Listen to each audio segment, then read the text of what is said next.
Well, that is just unbelievable. Try and get words to describe what you've just seen. Have you seen the greatest ever series of Test cricket that India have played? Well, people that have lived a lot longer than I have certainly think so. India have created history. They have won in Brisbane. They have breached a fortress that hasn't been breached for 32 years. They've won at the Gabba for the first time in their own history, and they have won successive series down under in Australia. What happened in 2014 was something. 2018 was something. What's happened this year has been something truly remarkable. They've done it against significant odds. And on ESPN Cricket for Match Day, we will shortly welcome Michael Hussey. But before that, Akash Chopra, who has had the feeling, the sweet feeling of winning a test match in Australia, of coming away from Australia with a series drawn that felt like a series win. In all the years that you've played, that you've watched cricket, Akash, how does this series rank? How does this win rank?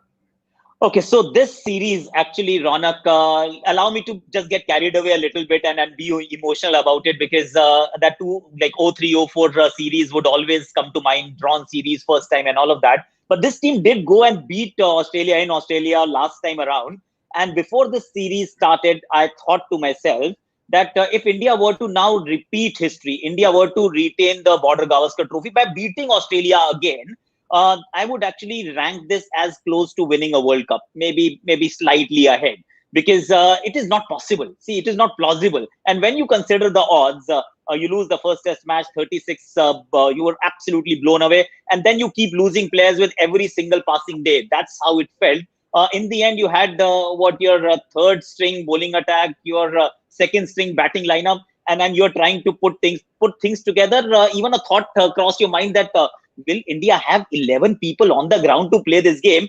And from there to here, chasing a mountain in the last innings and doing it with style, two or three young Indians just standing there and getting counted.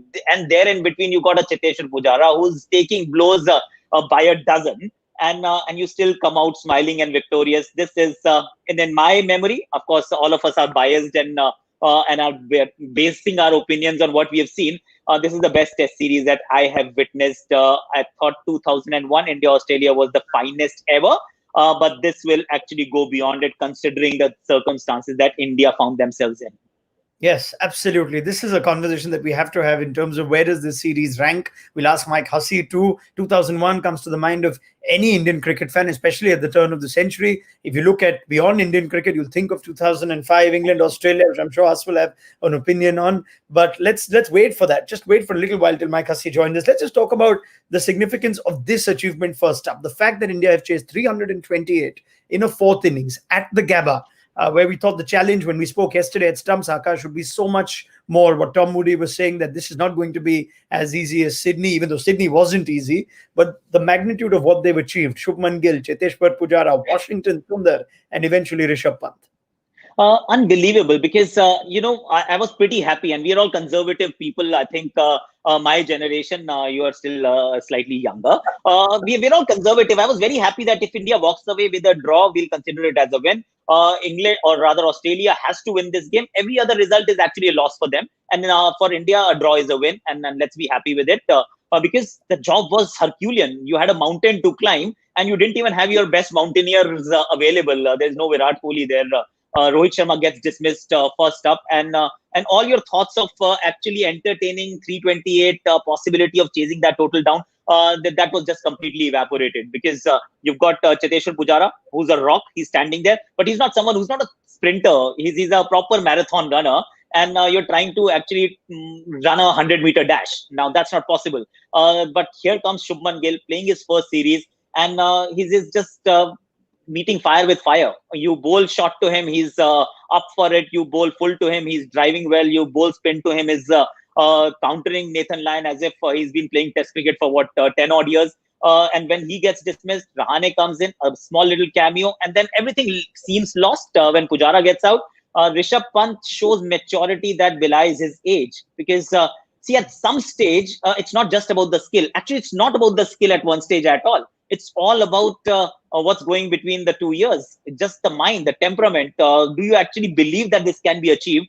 And it felt that as if he was in complete control. He was actually counting it down. If 48 of 8, oh, that's doable because we do that on a daily basis in limited overs cricket. Let's take it that deep. I'm willing to actually leave everything outside off. Also, whenever I want, he was leaving Nathan Lyon alone when he was bowling outside off, just because he was confident. And that was oozing the kind of shots that he played. Huss has joined us, and I'm smiling years to years. Of course, this was a phenomenal run chase by a very, very young and resolute Indian cricket team. Yeah, it's taken all of us a few minutes to just come to terms with what has happened. It's taken Mike Hussey a few minutes more. So let's welcome him now on ESPN Cricket for Match Day. We were just discussing we were trying to break down firstly the achievement of just chasing at the Gabba, a score of 328, Huss, but I'll come to that a little later. Let's just start with your first reaction of what you've just witnessed and what you're feeling on this achievement from India and where this series ranks in all the cricket that you've watched. Yeah, hello, gentlemen. Yeah, well, I'm still trying to gather my thoughts. Really, what a phenomenal performance from this Indian team. You know, I'm just thinking about what they've had to go through in this series. You know, getting bowled out for 36 in Adelaide, losing their captain who went home.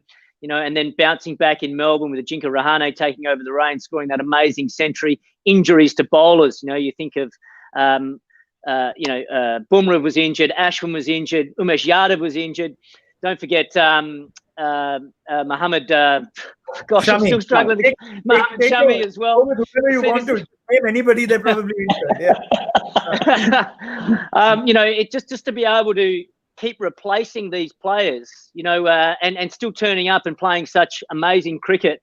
It's just a phenomenal performance. You know, Australia would have been thinking home conditions, playing at the Gabba, haven't lost a test match there in over 33 years. Having 328 on the board, deteriorating pitch with cracks everywhere. Surely Australia is going to win this test match, but India, they just say no, we're not giving up. We're going to play our way. Pujara came out and just played his way. The youngsters at the end, Washington Sundar, Rishabh Pant, just playing with that freedom and that no fear attitude. You know, they're not even worried about the consequences of getting out. You know, in a pressure situation and just taking the game away from Australia. You know, this is just one of the most remarkable performances that I've ever seen in Test cricket. So, you know, congratulations to India, and Australia will be devastated.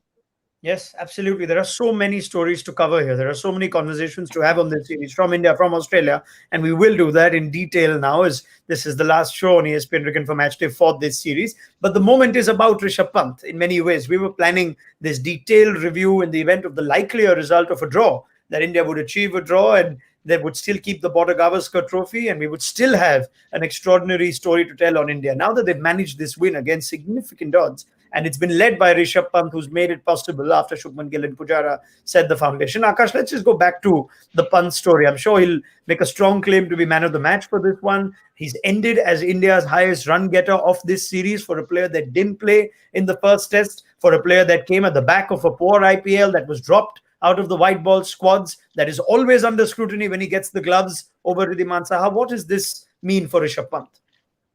It means the world for him, because it's been a topsy-turvy kind of world where he was pointed, or he was highlighted as one of the X factors, was identified that this is the guy who's going to be the future of Indian cricket, and then became a veritable pariah in double quick time. One who gets flown over to England to become a part of the Indian World Cup team, and then finding himself out of favor for all three formats. He's been a tourist for the last few tours, and has a middling IPL. There is a lot of question marks about his fitness, about his weight, about his form, about his temperament. And now he gets an opportunity, and that's also because Kohli wasn't there. Batting has failed. You want to now strengthen your batting. Okay, let's try Pant and see what happens. With that kind of attitude was how he got his first opportunity at the MCG. Plays a significant role. That little innings that he played in the first innings, albeit just 29 odd runs, but was valuable. Come Sydney, he makes India believe. He makes Australia think, more importantly, that this guy can actually take the game away from us. So now there is a significant shift already happening with him and his confidence and his reputation with regards to this series. And come the last innings of the series, the maturity, the discipline, the maturity, the confidence, the belief, and in the end, the shot selection as well, because you can actually pull off these shots only when you know that this is my game. Everything else has to be respected. This is what I'm going to do. I'll play a defensive shot. I'll leave outside off. Then I'll play that cheeky little paddle shot now I'm playing with the bowlers. There was a stage, Nathan Lyon had a deep third man for him. A deep third man for an off spinner, for a left-handed batsman in a test match. I don't recall when I saw that last, when the opponents are also equally in the game to actually win it. This was the terror of Rishabh Pant. And this also perhaps tells us why Australia, or rather delayed the declaration and then eventually were bowled out, because this is what they feared, a Rishabh Pant assault in the end. And this is exactly what has happened. Yeah, it's very curious if you break this innings down, Hutz. We all knew that if Pant bats 30, 40 overs, that's India's best chance of winning. But when he came in the 57th over, they still needed 170 odd to win. You had just lost Ajinkya Rahane. You know Pujara plays a certain way. And Pant has actually played a proper test innings. He's gone at a strike rate of about 50 for the first 80 to 90 balls that he's played. And all of a sudden, he's pulled off. He's pulled off perhaps the perfect fourth innings chase. What does that tell you about the versatility of Rishabh Pant, the test batsman? No, you're exactly right. There was some talk that that he should be put up the order, but I think India played it perfectly the way they did. They got Pujara in there. He played a very important innings for India. He tired out the Australian bowlers, wore them down, got the ball a bit older, and then when Rishabh Pant was injected into the game, he could come in, just take a little bit of time to get himself in, get used to the conditions, because it's not easy to start on a fifth-day pitch at the Gabba when there are some cracks there. And things are starting to happen. But he was able to give himself a bit of time. And then once he gets in and used to the conditions and used to the bowlers again, we noticed how dynamic he can be and that he can score in 360 degrees. We've seen it in T20 cricket, but now we're seeing it in the Test arena as well. And you're right, he was toying with Nathan Lyon there at the end. Nathan Lyon was just trying to throw the ball out into the rough and just hoping that Rishabh Pant was going to make a mistake. He had the field all set back and he was just waiting for a mistake. But Rishabh Pant, yes, he took his chances, but he picked his spots on the field where he wanted to hurt Nathan Lyon. He played some beautiful sweep shots where there was no fielders. As Akash said, he went inside and did a little lap shot for 4 as well. So by the end, he was just picking his spots on where he was going to score his runs. I thought he played the fast bowlers smart as well, particularly Pat Cummins, who was pushing really hard for wickets. He was just working him around nicely, running well between the wickets. It was just like a T20 run chase or a one-day cricket run chase, and he just calculated it beautifully and timed it beautifully. And I thought he was helped out along the way with the likes of Washington Sundar. We're not getting carried away by just one innings, Akash, but how does this guy not play every format for India? He should. He should. See, there are two sides to this story. Of course, we are all emotional and excited about what we've just seen. But it's not that he's been dropped for no rhyme or reason. He was given opportunities in all formats, and then he's failed to grasp it. The only thing is that he's only 23. So at 23, you're allowed to fail. You're allowed to commit mistakes. But then the bigger picture also is that's why you got the selectors, the team management, the leadership group, which keeps him in the loop that you're never away. Yes, you failed. Yes, you must learn from your mistakes. Yes, you should actually not throw away a wicket when the team needs you to stay. So he's committed all those mistakes. So I'm pretty sure now that he's learned his lessons. And he just goes from strength to strength from here because you need him. He's one of a kind player. He is that X factor. That doesn't change overnight. Just a few failures and he doesn't become an ordinary player. He is a special talent. And now that special talent has to be nurtured. Some amount of nurturing has to be done from his side as well. Some amount of ownership with regards to how he shapes his career from here onwards. And Ronak, that's what makes this innings even more impressive, is that he sometimes you can just put it down to the exuberance of youth. They just come out, they play with no fear. They're not worried about the consequences whatsoever. But Rishabh Pant has been through that phase in his career already. He has been dropped. He has had some failure along the way. But to still have the courage to be able to come out and play with that freedom and playing to win the game and to play these shots is just amazing. An amazing temperament from the guy. And yeah, obviously he's going to go down as a legend of Indian cricket after an innings like that, I'm sure. Absolute legend if it comes to social media, if it comes to broadcast media. He's blockbuster material, Rishabh Pant. Everything he does, when he misses, when he doesn't get it right, when he steps down and either he puts it in the air, put all of us at the edge of our seat, it's all watchable cricket.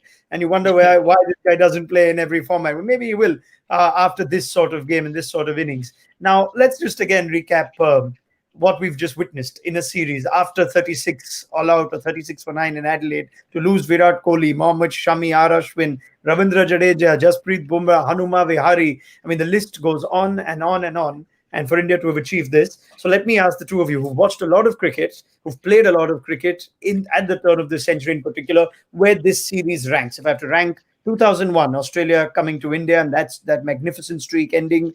The 2005 Ashes, which will go down as one of the great series of all time. There have been a few Ashes series in England and in Australia, won by the visiting teams. There has been Australia and South Africa. There's been Sri Lanka and England. There's been so much cricket we're trying to recap. But where does this series rank? Mike Hussey? Well, it's very difficult to rank them, I must admit. But this one's got to be right up there, in my opinion. And the reason why I say that is just because of the resilience that has been shown by this Indian team. Australia were virtually playing a second Indian team here.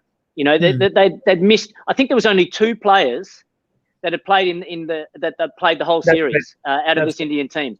Only 2 players. They had to replace all of those big names. So can you imagine in an Australian lineup, if they had to take out 9 of their best players and try and replace them, it would be almost impossible to replace with the same quality. And for them to still turn up to every single match with the right attitude, with enough skill to compete, with enough belief just to that they could actually still win the series and win test matches, it's just a phenomenal performance. And also it's away from home in conditions that a lot of these guys are very foreign to as well. You know, there's a number of debutants that have played that have probably never even played in Australian conditions before.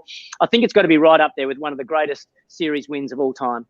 Yep, it is too. Just Pujara and Rahane for all 4 test matches. Akash, same question to you. How would you rank this one? See, difficult once again because one, we don't watch all the cricket.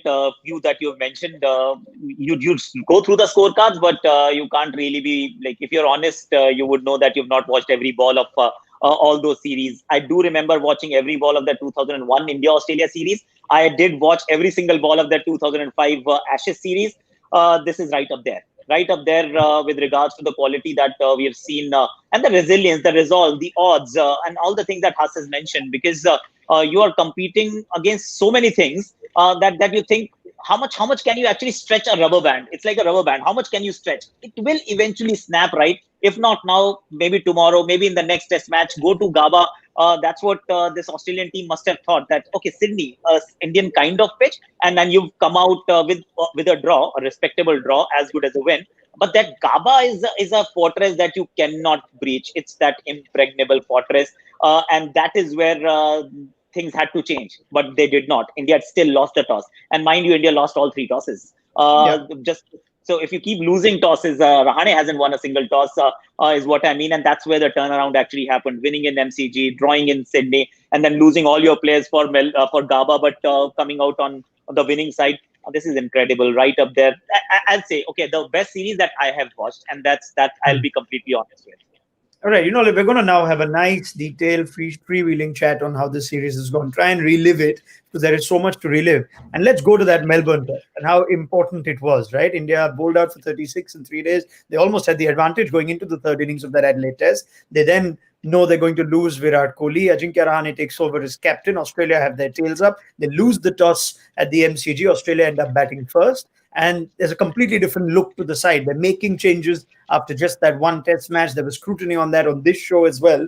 And for how important the turnaround of the impact of India was in that Melbourne test. Huss, if you look back at that MCG test and in the aftermath of what this series has eventually showed us, how important was it and what did it tell you? Well, I think what I was really impressed about was right at the toss when Ajinkya Rahane lost the toss. But he said, you know, we actually played pretty well in Adelaide. We had one bad hour. Maybe bad 90 minutes. But for the rest of the test match, we actually played some good cricket. And that's been the message. We've prepared well. There was a calmness about the team. Yes, they must have been so disappointed. And there were so many people writing the Indian team off. But there was that calmness around the team and a realisation. They were quite pragmatic in the fact that they said, okay, we did okay in Adelaide. We can fight back. And then Ajinkya Rahane stepped up with the bat. That was not an easy pitch to bat on. And he played one of the greatest innings of the series, if not the best and most pivotal innings of the series.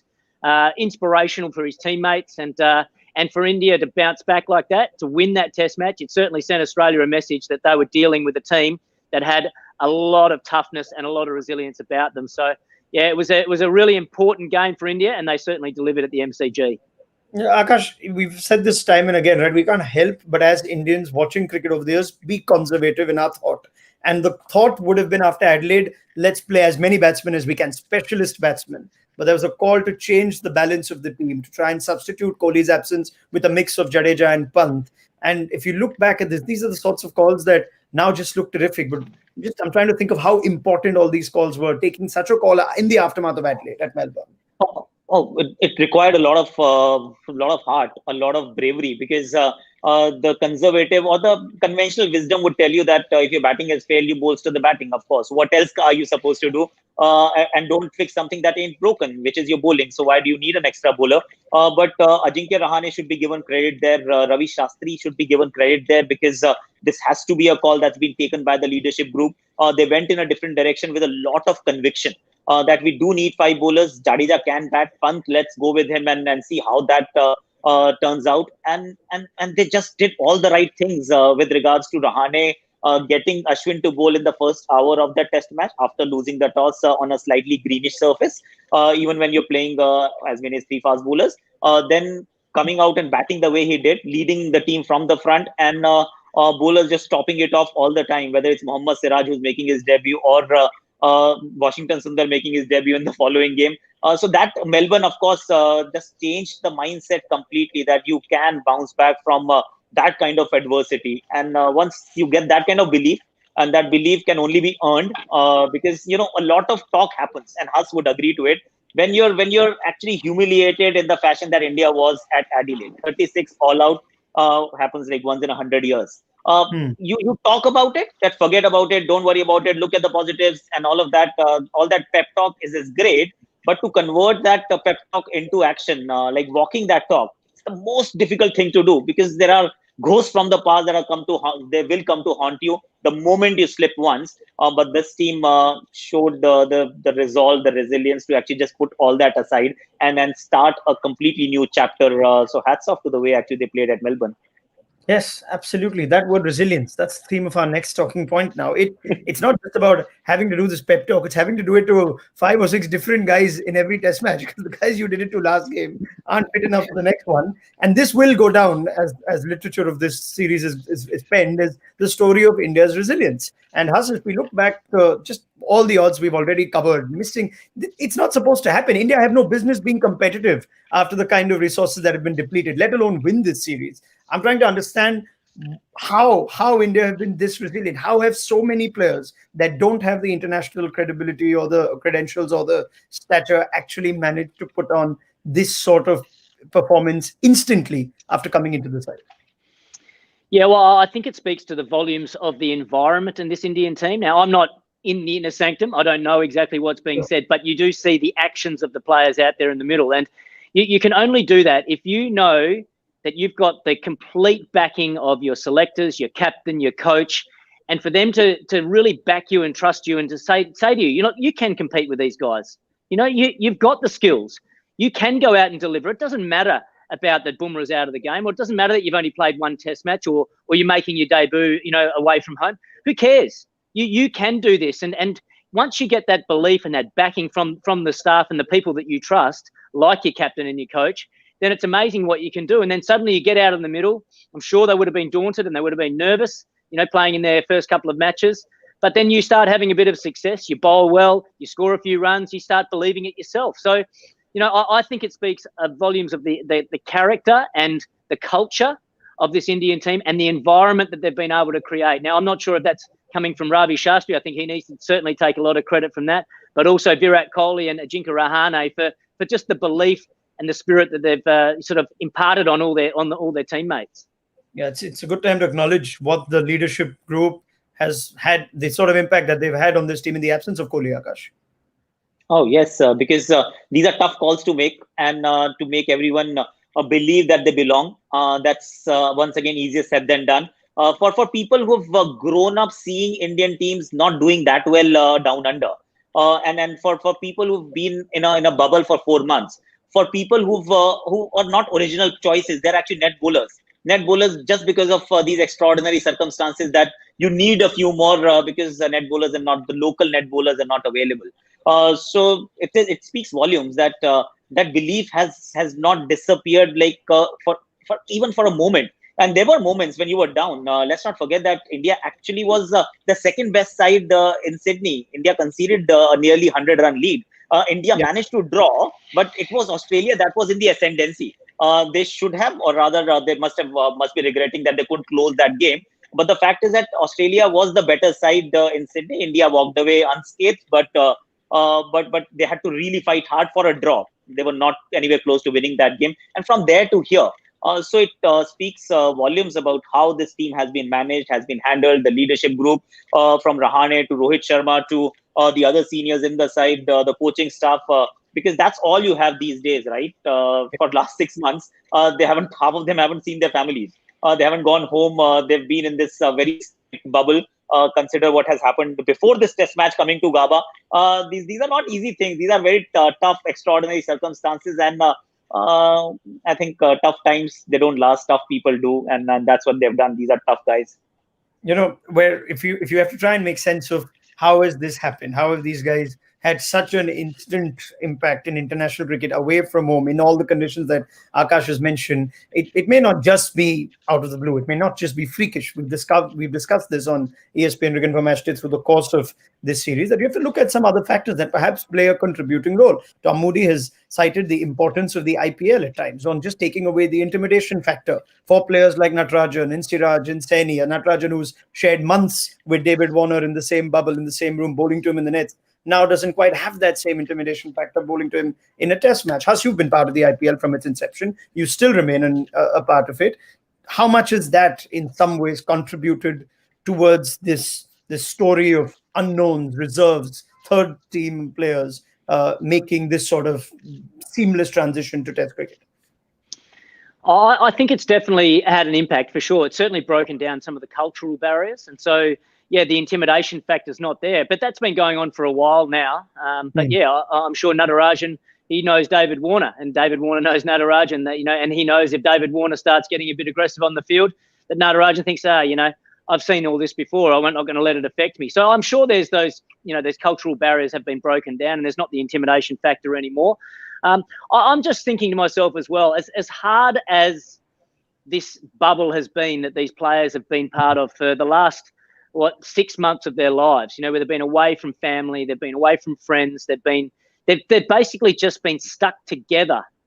And with that builds a resilience as well. They sort of say, okay, well, we're here. It really builds the spirit in the team, because they've got to stay tight together. They've got to do it tough together. They have to work hard every single day and be together. That they know they're doing it tough, but they know their mate next to them is doing it tough as well. And sometimes that tightness and that bringing together just makes you more more resilient and tougher as well. When things get really tough out in the cricket field, you think, well, it's not that bad. We've done worse before, or there's worse people out there doing it worse than us. So sometimes, when you are just locked down in that environment together, it can bring you tighter, and you can bring out these special performances together as well. Interesting, Akash. This sort of adversity is almost bound this group together. I completely, totally agree, because just superimpose this on a World Cup campaign. And it used to happen. Hus has been part of quite a few successful campaigns as well, where the team is now in almost isolation. You go to a country maybe 4 weeks in advance, and then you're there for about 8 or 9 weeks. So those 9 weeks, this is what you have. That's your family, that's your friends, and you stick together. And the longer that you stay together, you actually start looking after each other as well. And there is a lot of camaraderie that you see developing, which sometimes don't. It doesn't prosper as much in other conditions or other circumstances. But when you are in a tight-knit group, and you know that there is nowhere else to go, that brings you closer. And then you start realizing, I have to look after my mate, and then you start feeling for them. And that's what we saw yesterday. We discussed this on match day as well. When Siraj took that wicket, Shardul took that catch, there was genuine happiness on Shardul's face. Both were trying to get their first fifer. The guy takes the catch, is happy for the guy who's taken the wicket, as much as dismissing the opposition. But this is what makes you into a very happy unit, a very cohesive unit. It can also work the other way around. If the chips are down, there are groups that are getting formed. So all those sort of things do happen as well. And that's where I think you need to credit the team management, the leadership group, to keep everything together and everyone together in the thick and in the thin. It's come also to light, or it's coming to light more and more now in recent times about the structure for Indian cricket, and that's being lauded as well. The fact that India invests more in eight-over cricket than most other countries, they've played the most amount of eight-over cricket, and that to what degree has that also contributed towards the success in Australia, Akash? 100%, because how many? I think there was this graphic on broadcast about 48 or 52 games that India has played in the last few years. I remember playing like 5 games for India before playing for India, and I had never toured Australia before. I actually toured Australia with the Indian team. But these guys, whether it's Siraj or it's Shubman Gill or Prithvi Shaw or Mayank Agarwal, they've been all these guys have been on those shadow tours. And who are you shadow touring with? Just think about it. There is a Rahul Dravid, who's mentoring these young kids from under 19 circuit from that level. He knows them in and out. Who best can you actually get as a batting mentor, just as a mentor, to set you up for the bigger league, the boys versus men.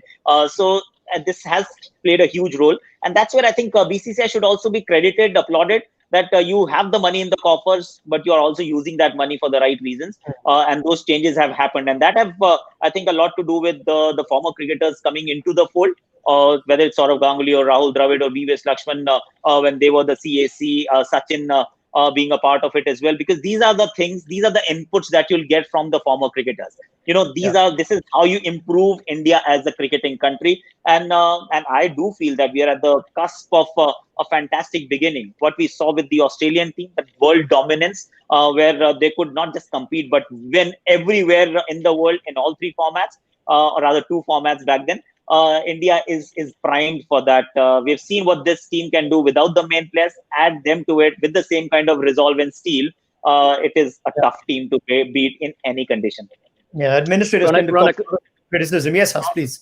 I think you can actually take that even a step further. I was lucky enough to watch a bit of the TNPL, and I know there's various T20 leagues around India as well. And watching these club level cricketers, talented young guys, have an opportunity to play with some first-class cricketers, but to play in a televised game under lights in front of 10 or 15,000 people, to get that experience and that exposure at such a young age, it really would help them. So when they do jump up the ranks, get into first-class cricket, they're used to, that extra pressure of playing, in front of a big crowd and things like that. And then obviously it's another big jump to get on the international stage, but at least these guys have experienced it. I can speak in Australia, the club cricketers around Australia, they would have never played in front of 10 or 15,000 people. Most of them would never have played under lights. They would certainly have never played on television games as well. So, having exposure as a young player to those things can really help your development when you do get on the big stage. Yeah, I mean, well done. Credit to the administrators. They often cop a lot of criticism, but India have committed themselves to this sort of cricket as well to enhance their structure. And you're seeing the rewards to some degree. I'm sure there is contribution. There's Akash and Has have both pointed out. Now, the other very nice story of this Indian team is perhaps, I wonder what the two of you make of it.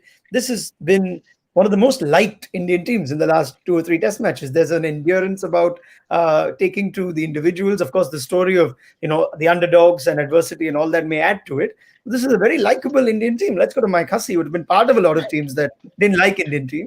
Although Mike Hussey has a lot of time for India, I know that. But Huss, there's something about this team that's also very, very enduring. Yeah, I agree. There's they certainly play a good brand of cricket. It's exciting to watch, especially with these exciting, talented young players. Like a Rishabh Pant, obviously. But yeah, they have a nice way about them on the field, and a lot of that comes with the leadership as well, and the senior players. You think of Ajinkya Rahane is a very calm, mild-mannered man on the field. Rohit Sharma, much the same. Now, obviously, there is emotion in the game, and sometimes things get a little bit out of hand a bit. But this team, they show a lot of control and a lot of calmness, and that probably has rubbed through the rest of the team as well. You're probably a little bit of a representation of your leaders and how your leaders run the team and what they stand for, and that sort of rubs off on other people. Now, I'm not by any means meaning to say that the team Akash Chopra played in wasn't likable. In fact, if anything, I'm trying to say that that's the sort of time it's taking me back to. where there was a team that, in 2003, 4, 5, somewhere there, 90s through to 2000, where you really liked the Indian team. I mean this with no disrespect to other teams, but it seems like we've gone back to that sort of feeling about this team, and that without the necessary pedigree and strength that the team that you played with in 2003-4 had, Akash. See, I'll tell you, every Indian team that has taken the field has been very endearing in nature, and then you would just love the way they actually conduct themselves. So this is how Indian teams have played cricket in the past. But let's stick to this team. See, what we've seen in this is just the character of the individuals coming out, and then the character of the team as a whole just been on display. Sometimes when you're down and out. We saw what happened with Payne, for example, when you were actually pushed in a corner. He's a very sane guy. He actually came out and apologized for what happened in Sydney, because this is not who he is. It's unbecoming of it's not his nature. But then it does happen to people, because that's what we are, humans. We are susceptible to mood changes and behavior outburst of a different kind time to time. But this team has not shown that.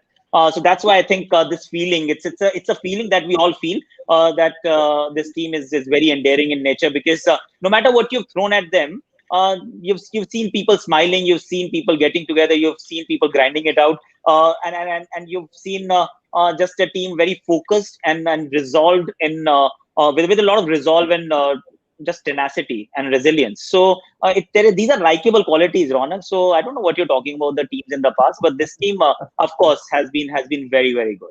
All right. Let me try and extend on a point that Tom Moody made at the end of day 3, and it was a very interesting observation, Hassan. What happens? What happens when the spotlight is taken away from one or two players, from the superstars, which is for the no fault of the superstar. That's just how Indian cricket has been built and marketed over the years. But what it shows you, and then Tom made this point after day 3 when Washington Sundar and Shardul Thakur played that partnership in the first innings. I wonder if there are any sorts of lessons to take from this series in terms of what India can do with this enormous rich of depths that they have, if they just try and, if they just focus the light on all these other players, and if they can learn something from this and take into other formats. Yeah, it's a good question. I think, as Akash was saying, it comes down to the individual characters of the players, and I'm just blown away at the amount of depth that this Indian team has, and the exciting talent that there is on show, and how on earth are they going to look to pick a team, for all formats of the game moving forward? Like, there's so many good players that deserve an opportunity playing in this Indian Test team just to start with. Yep. There's going to be some really unlucky players, but I think you can learn lessons over the ways that different players play the game, and you look inside yourself and you sort of say, well, what sort of person am I? How do I want to play the game? I don't want to go and play like someone else, or I just want to be myself, and that's what really stood through to me in this Indian Test team, chasing down this target today. They weren't told how they had to go and play. It was, Pujara, you go and play your way. That's the way you play your cricket. Washington Sundar, you just go and play your way. Rishabh Pant, just be yourself, back yourself. Use your natural instincts to play. There's no sort of way you need to be like this or you need to be like that. Let your true character come out, and when you are yourself, that's generally when you play your best cricket. So I just think it's exciting that the environment that they've created, so all these talented young players can come out and play their natural way. But I would not like to be a selector moving forward, because I don't know how you're going to fit the next, 25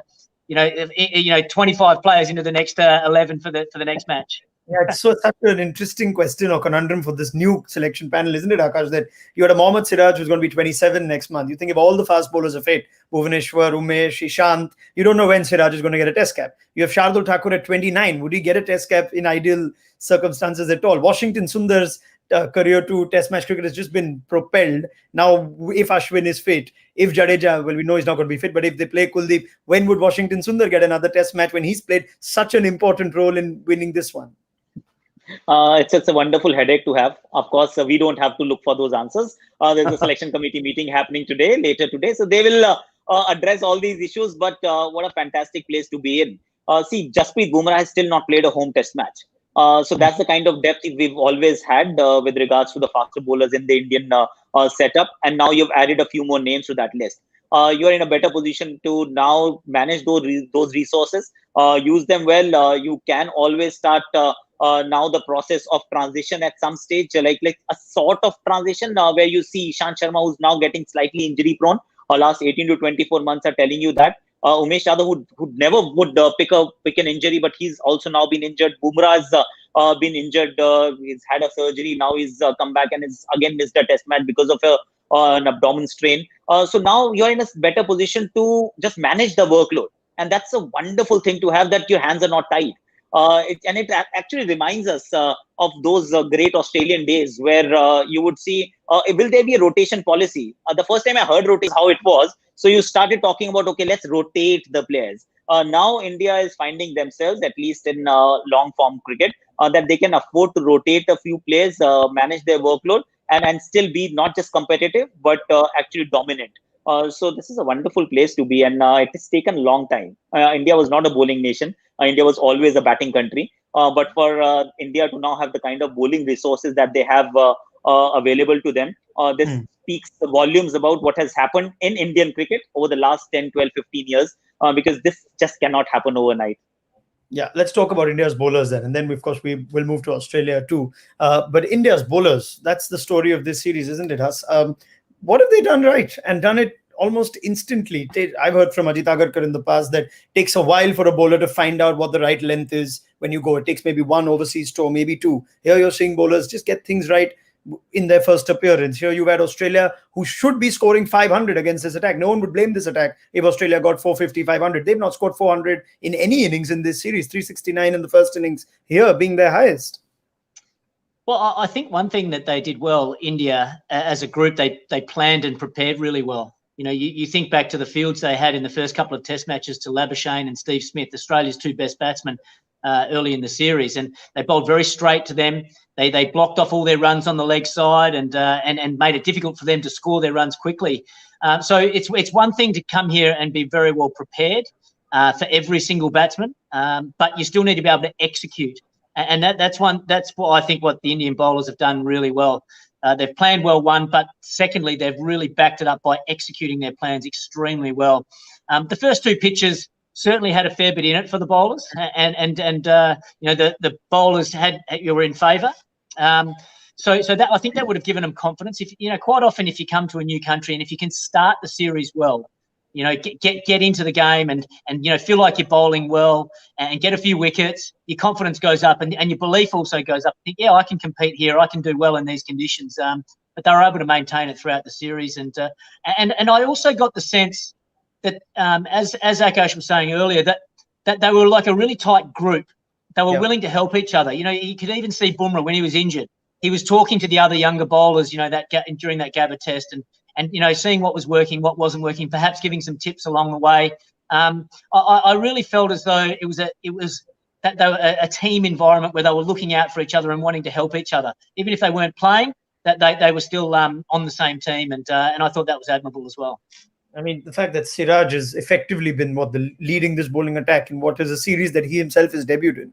It's just a story that we can't possibly write. But what does it tell us about how this bowling attack has been, Akash?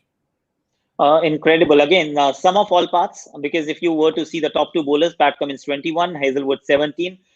So there are, of course, better bowlers with better figures, and that's not surprising, whether you look at the average or their strike rates. But then hunting in a pack and working together as a unit, that's what India has done. Just sum of all parts, because you just cannot compete man to man. Siraj with a Cummins or a Hazelwood or Natarajan with a Mitchell Stark. That's not a fair fight. But when everything is put together, then there is a series to be won, a match to be played, and a game to be competed in. That's what this Indian team has done. And Mohammad Siraj, what a story that guy also has, because had very little means to start playing cricket. It comes from a very humble background. I'm sure a lot of people have already heard about it. Had one opportunity, Ronak, to actually make it in a selection, a talent hunt that was conducted in Hyderabad. He knew it's make or break. If you don't do it now, you can't play cricket ever. And then in this tour itself, lost his father, chose to stay, given an opportunity, has excelled, was racially abused, but then stood up. The way he's come in, run in hard every single time with a smile on his face, See, skill sets are there. You acquire them over a period of time. And if you played a certain amount of test cricket, your certain boxes are already ticked. But the attitude, the temperament is something that's with this guy has been very endearing because he is the kind of bowler that you want. Of course, he'll go for runs. Of course, Indian bowlers have bowled more boundary balls. If you just go man to man or just the number of boundary balls that were there on offer, you'd find that Indian bowlers have actually faltered a lot more, a lot often. But they've also managed to pick up wickets because they've bowled more wicket-taking deliveries, and that's what Mohammad Siraj has done. You look at all his wickets in this Test match, second innings, you'll find there were quality balls dismissing, except just one Matthew Wade down the leg side, but others were actually prized out. The wickets have been taken properly, and he is someone you would want to invest in for long form cricket, especially away from home. Because one problem that India has had in the past is that we've got a lot of those release bowlers because LG Test ball and our conditions allow for those bowlers to prosper. But Kukubura ball doesn't. These hard pitches don't. So that's where you need bowler who come in hard and hit the deck hard and find something off the surface. If there's no swing in the air, don't worry. You get something laterally off the surface, and Siraj actually fits that bill. Yeah, Mohammad Siraj, what a story he himself has been. I'm sure you've already been reading enough on him, but don't miss Sid Monga's piece after his 5-wicket haul. It's something worth reading. It's been a remarkable personal story for Mohammad Siraj, and who's to say that we're not going to see a lot more of Siraj in Test cricket for a long, long time. Now, let's just focus on Australia for a bit, right? It's one thing to discuss India's bowling, and well done to Siraj and Bumrah and all the other bowlers. Bharat Arun deserves a lot of credit here as well for what he's managed with this reserve bunch of bowlers. But what about Australia's batting? This was supposed to be the series, Huss, that saw the return of Steve Smith and David Warner, saw Manas Labuschagne, who leads the World Test Championship scoring rates, that this was going to be the strong Australian batting unit that wasn't around in 2018. Yes, we only saw Warner for half the series. But how has this series just reflected on Australia's batting unit as someone that is so heavily reliant on Smith, in the absence of which oppositions, especially this opposition, always stood a chance? Yeah, it's a good question, and I'm sure there's going to be some soul searching and some questions asked of the Australian team. You're right. The Aussies didn't have the same excuses as they did a couple of years ago when there was no Warner and Smith there. They were able to expose a few new players to the Australian team, and were found wanting, but certainly against a good Indian attack. But this time, yeah, it was expected that the Australian batting was going to perform a lot better than it did 2 years ago. But as I said, India planned really well, particularly to Labuschagne and Smith. Warner wasn't available for the first two tests, and that was quite big. For Australia, big loss. That the opening combination was something that was really worrying Australia. They weren't sure. It was going to be Warner, and then it was who else is going to open the batting.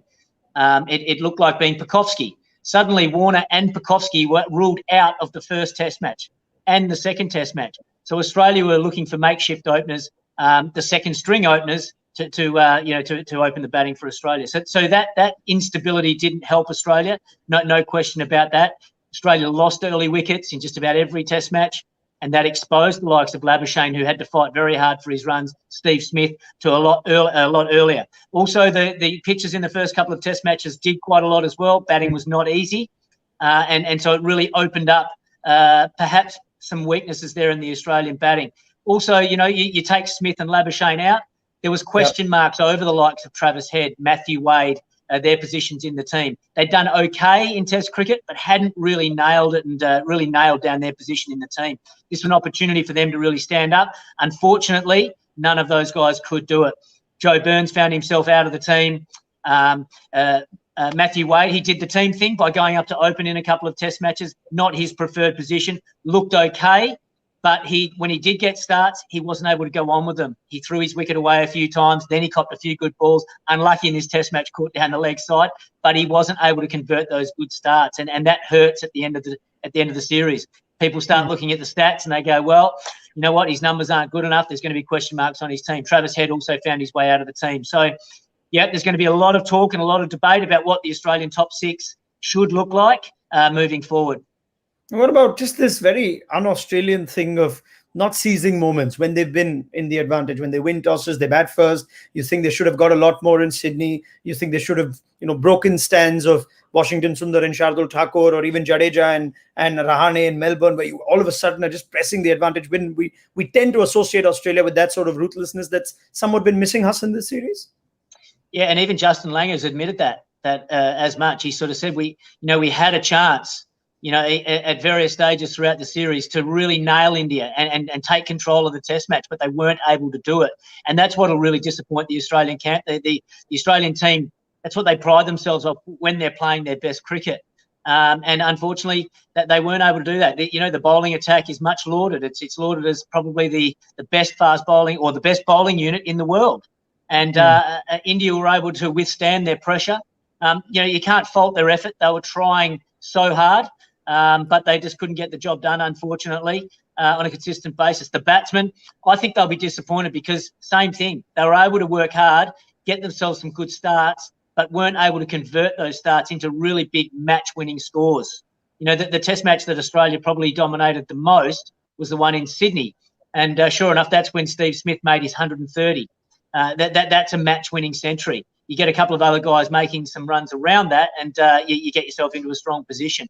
So Australia will be really disappointed. That was a big difference between the two teams 2 years ago, was that India were able to get some big scores. Kohli made 100, Pujara made a couple of hundreds, and other batsmen were able to chip in around that. Rishabh Pant also got a big 100 in Sydney as well. Australia didn't get any.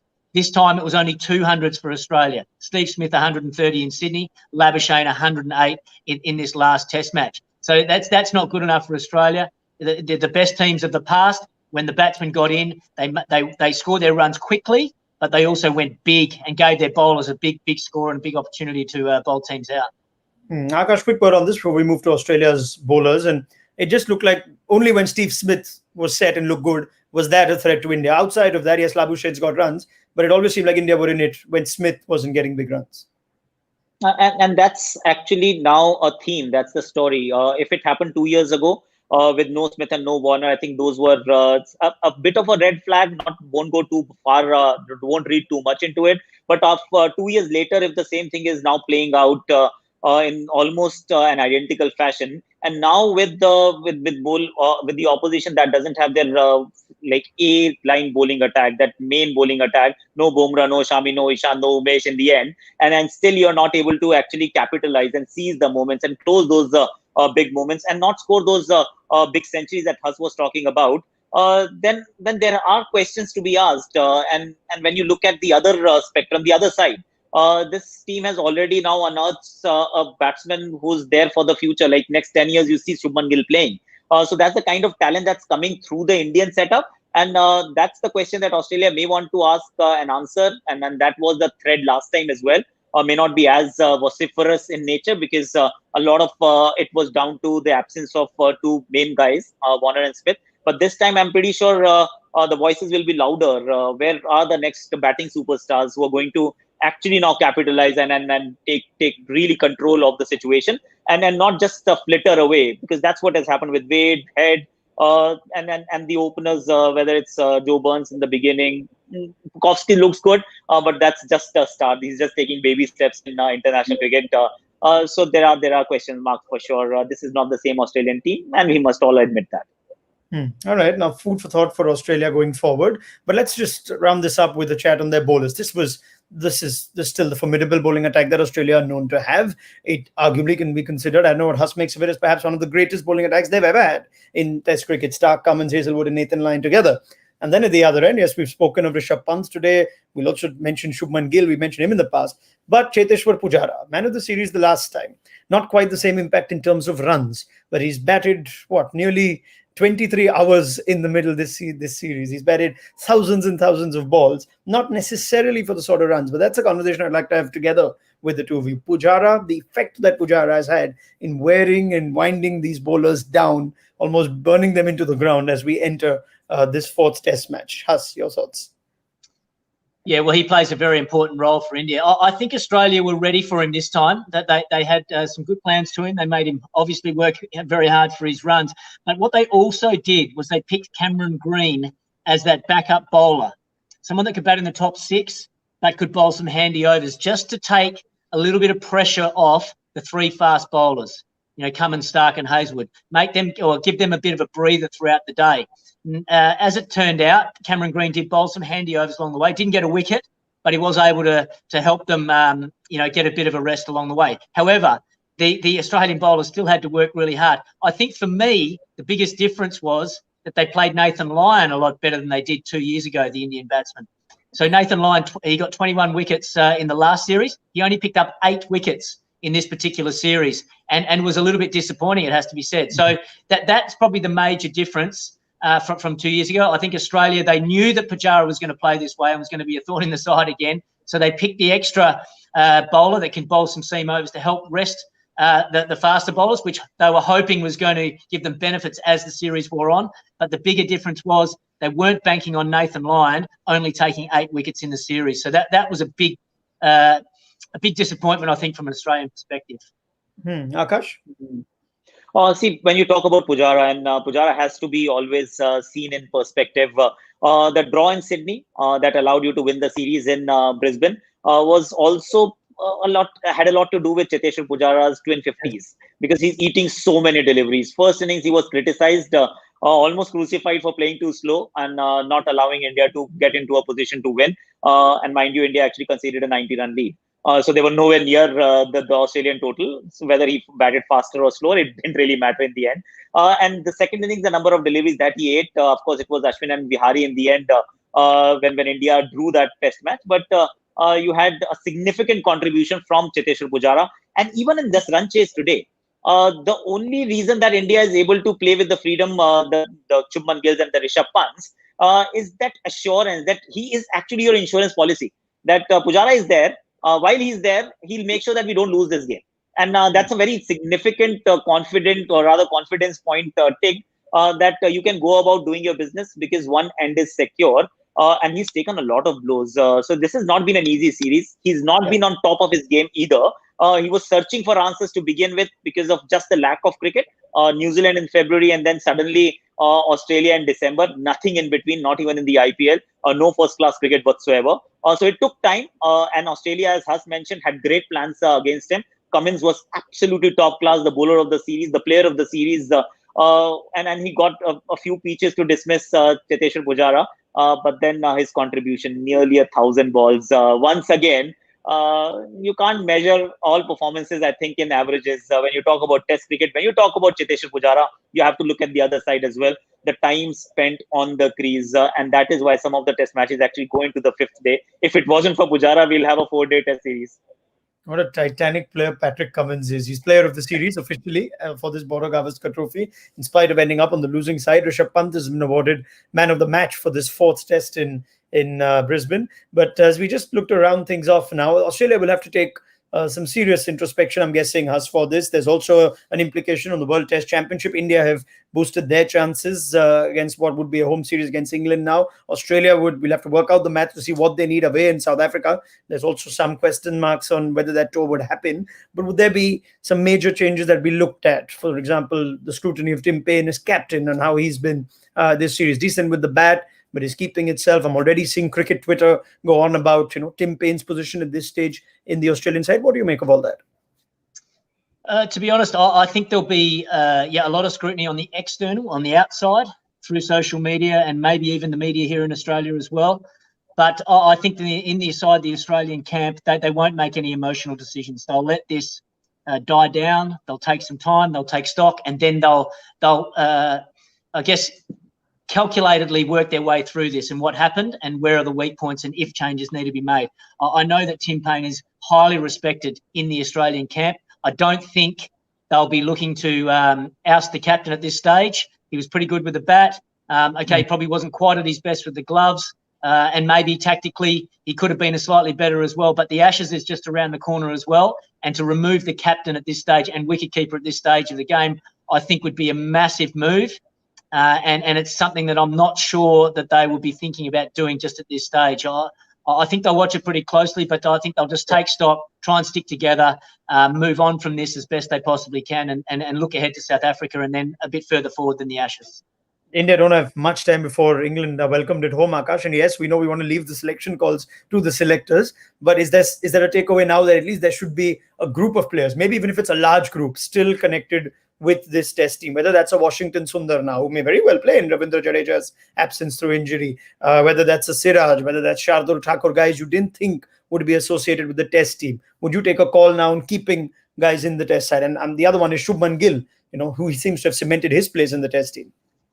Yes, some of them are going to be there for sure, and this is just by default. A few players are not available for selection. Like you mentioned, Jadeja, there is no news on KL Rahul. Then there is Mohammad Shami, if he's not available either. So you've got very few players to play with. So a lot of these guys are going to be in the mix. Some will be sent away to play domestic cricket. Someone like a Prithvi Shaw, he should be playing domestic cricket, so he will go away. But then Mayank Agarwal will be the third opener. Shubman Gill and Rohit will be opening. You've got a Pujara, then you've got Ajinkya Rahane, maybe at number 5. You don't want a Mayank Agarwal because he's an opener, and now that you're back home, you may want to actually put somebody else in the next in line who's knocking the door. It could be Shreyas Iyer for all we know, because we're really thin on resources as a backup, and you have Virat Kohli coming back into the side because he will be here, and then your batting setup is fine. Kuldeep should get a go. If Ashwin is available, he plays. So these guys are going to be there. I don't think they're going to be just shunted away and forgotten after this wonderful series. And there are a lot of good takeaways, the positives from this series to build on for the future. And I'm pretty sure the selectors, the team management are not going to forget these contributions. All right. Well, it can't be a series that you can forget. I mean, you may forget some of the details given the long list of injuries India have had, given the amount of people that have been heroes in their own way, whether that's Jadeja when he came into the second Test match, whether it's Vihari and Ashwin to save the third Test match. There's Pujara, who may not feature in the top run getters of the series. He is among India's top run getters, but he would have played his role, to perfection. There's Rishabh Pant, there's Washington Sundar, and there's Mohammad Siraj and Shardul Thakur. The list just goes on and on and on. Well, two heroes on this coverage have been Akash Chopra and Michael Hussey. So thank you very much, gentlemen. You guys have been terrific on what's been a series to savor and remember. Huss, it's been an absolute privilege as always. Won't be long before we get you on ESPN Cricket Info again, I hope. Most definitely, mate. Thoroughly enjoyed it, and fantastic series. Congratulations to India. It's been one of the most amazing series I've ever seen. So, thanks very much for having me. Look forward to catching up soon. Absolute pleasure, Michael Hussey. Akash Chopra, it's been worth waking up at 5 a.m. for this series, and not just for one test, for every test. Absolutely. Every day of every test. That's been the story. And the rain delays meant actually waking up half an hour earlier, which I'm not regretting at all. But then it's been an absolutely fantastic series. And I feel actually privileged, proud and privileged to have watched this series ball by ball, and very proud of this Indian team as well for the way they have actually played. Yeah, it's just been that. It's been an absolute privilege to watch this, the first bit of Test cricket for India after lockdown. This sort of series that no one could have imagined or scripted. Missing Rohit Sharma for the first 2 tests, missing Virat Kohli for the last 3 tests, missing Shami and Bumrah, Ishant Sharma, Bhuvaneshwar Kumar, eventually without... All right, Ronik, you've said enough now. Come on, mate. Come on. You can't keep going over and over it again. Come on. You're rubbing salt into the wound now. All right. Let me get back down. In fact, I'll let Ravi Shastri do the talking. He had a lot to say after the 2018 win. You can count that he'll have a lot to say in the aftermath of this series win. So catch that on ESPN. Mike Hussey's had enough of me. That's why he joined in 6 minutes late. He wanted to get rid of all this gloating and self-patting for India. But it's been that sort of series. Thank you very much, Michael Hussey and Akash Chopra. Big thank you to Tom Moody for joining us through the course of this coverage. And on behalf of all of us at ESPN Cricket Info, thank you for tuning in through the course of India's tour of Australia on ESPN Cricket Info Match Day. Be sure we'll be back before the big home series against England, and make sure you catch all the coverage, the highlights as well. That'll still be around on the site for a while. If your viewers in the subcontinent, do catch that. And of course, there's so much to read and savor about this series, which has been the story of India's resilience. They've won this series. They've retained the Border Gavaskar Trophy. They won at Brisbane for the first time, and it ends 2-1. Thank you for watching.